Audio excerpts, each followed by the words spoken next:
এই ধ্বংসস্তূপের চিত্র এক যুগ আগের। ঝুঁকিপূর্ণ রানা প্লাজা ধসে প্রাণ হারিয়েছিলেন ১১০০-র বেশি শ্রমিক। এত ভয়াবহ শিল্প দুর্ঘটনা কমই হয়েছে পৃথিবীতে। এক যুগ পেরোলেও এখনও বিচার শেষ হয়নি কলঙ্কিত এই অধ্যায়ের। দীর্ঘ প্রক্রিয়ার বেড়াজালে ঘুরপাক খাচ্ছে রানা প্লাজা ঘটনায় দায়ের করা মামলাগুলো।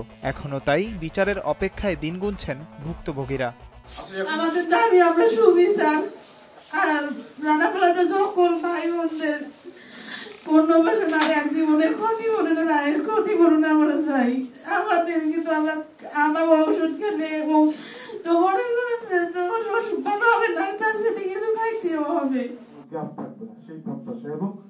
রানা প্লাজার বিচার কৌশলে বিলম্বিত করা হচ্ছে অভিযোগ করে শ্রমিক নেতারা বলছেন, আন্দোলন ও আইনি প্রক্রিয়ার মাধ্যমে বাস্তবায়ন করতে হবে শ্রম অধিকার। কোনো শ্রমিক মৃত্যুর পরে তার পরিবার অসহায় না হয়, কোনো শ্রমিক আহত হলে সে পঙ্গু হয়ে ভিক্ষুক না হয়, এবং আমাদের এখানে আইনে নিহত হলে এবং আহত হলে ক্ষতিপূরণের ব্যাপার আছে, কিন্তু পুনর্বাসনের বিষয়টা এখন আমরা আইন অন্তর্ভুক্ত করতে পারিনি। আন্দোলন এবং আদালত দুইটার একটা সমন্বিত উদ্যোগে আমরা শ্রমিকদের অধিকারটা প্রতিষ্ঠা করব। রানা প্লাজার ঘটনার পরে ১২ বছরে দোষীদের শাস্তি হয়নি, ক্ষতিপূরণের মানদণ্ডের কোনো উল্লেখযোগ্য পরিবর্তন হয়নি, এবং একই সাথে আমরা দেখতে পাই রানা প্লাজার সামনের যে জায়গাটা সেটা যেমন একটা ধ্বংসস্তূপ ছিল, এখন সেটা একটা নর্দমায় পরিণত হয়েছে।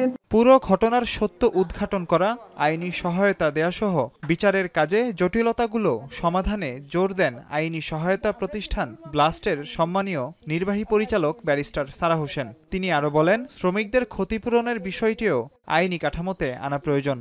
রানা প্লাজা ভবন ধসটা ঘটলো কেন, এটা তো আমাদের বুঝতে হবে। এটা শুধু একজন এখানে দায়ী না, অনেকে এটার সাথে জড়িত, এবং কেন সেই কারখানা সেই বিল্ডিংয়ের মধ্যে যারা অবস্থান করতো, যারা যাওয়া আসা করতে প্রত্যেকদিন, তাদের মধ্যে আবার সবাই কিন্তু আবার নিহত হয়নি। শ্রমিকরা অধিকাংশ নিহত হয়েছেন, যাদেরকে বাধ্য করা হয়েছে কাজে যেতে। কারা তাদেরকে বাধ্য করলো, তাদেরকে কীভাবে আইনের মধ্যে নিয়ে আসা হয়েছে, এই বিল্ডিংটা কারা অনুমোদন করলো, সেটা তো কোনো ব্যক্তি মালিকানায় কোনো কথা না, এখানে আসছে না।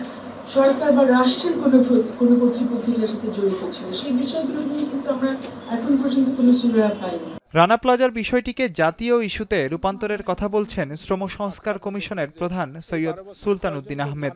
বলেন, জাতীয় ইস্যুতে পরিণত হলেই দ্রুততম সময় হবে বিচার কাজ। রানা প্লাজার যদি বিচার আমরা না করতে পারি তাহলে এই প্রশাসন চলতে থাকবে, এবং এটি কোনো শুধুমাত্র একটা কারখানার বিষয় না বা 10টা কারখানার বিষয় না, এটি একটি জাতীয় ইস্যু। পৃথিবীতে এই ধরনের দুর্ঘটনা যেখানেই ঘটেছে তারা এটিকে জাতীয় ইস্যু হিসেবে নিচ্ছে, এবং তার ওইটাকে কেন্দ্র করে জাতীয় একটা আপনার উন্নয়নের রূপরেখা তৈরি হয়েছে সেখানে, কিন্তু আমাদের এখানে কিন্তু সেটা হয়নি। রানা প্লাজার ঘটনার পরও রাজধানী সহ দেশের বিভিন্ন স্থানে ঘটেছে ভবন ধসের ঘটনা। প্রাণও হারিয়েছেন সাধারণ মানুষ।